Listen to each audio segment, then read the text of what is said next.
Hello everybody, this is the fourth part of vSphere distributed switch management and configuration.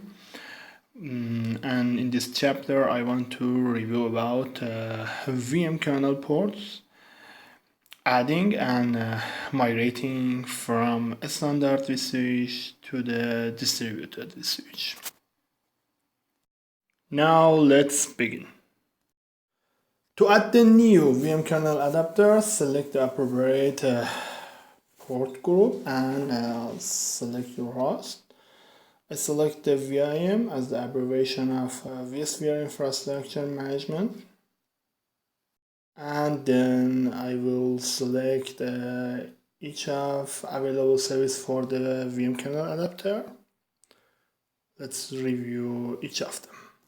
You will see the vMotion management, vSAN, and so on. Now let's review each one of them and its responsibility.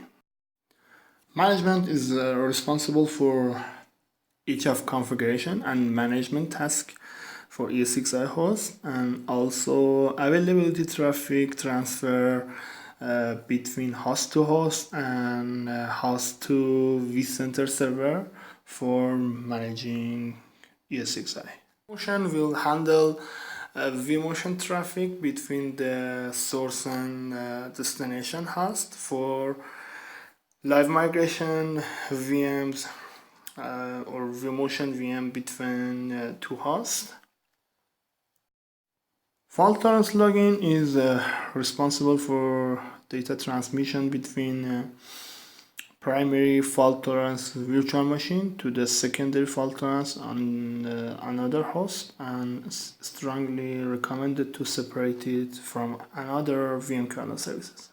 And provisioning is also responsible for data transferring related virtual machine tasks, include cold migration and cloning and snapshot migration.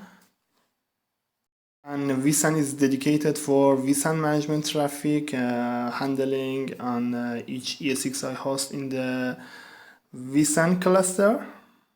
And at last, vSphere replication is responsible for outgoing replication traffic from the source ESXi host to a vSphere replication server, and vSphere replication NFC is responsible for incoming replication data. Okay, now you can set the IPv4 settings for each of selected hosts in the previous step, and you can choose obtain or set up manually IPv4. Now let's review the vMkernel port migration procedure. Select your host, then for each of hosts you will see vMkernel 0 and vMkernel 1. Kernel 0 is in the part of standard vSwitch, and vMkernel 1 is the part of standard distributed vSwitch.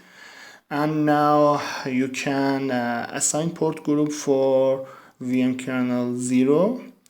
I choose the VIM and apply this setting and configuration for rest of the host that I chose in the previous step.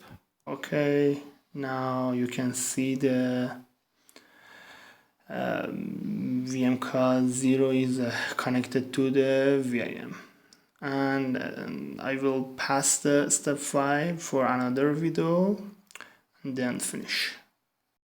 It's the ending of another video from this series, management of vSphere distributed switch. I hope it will be helpful for you all, and the next part is the last video from this series. Until the next part, see you around.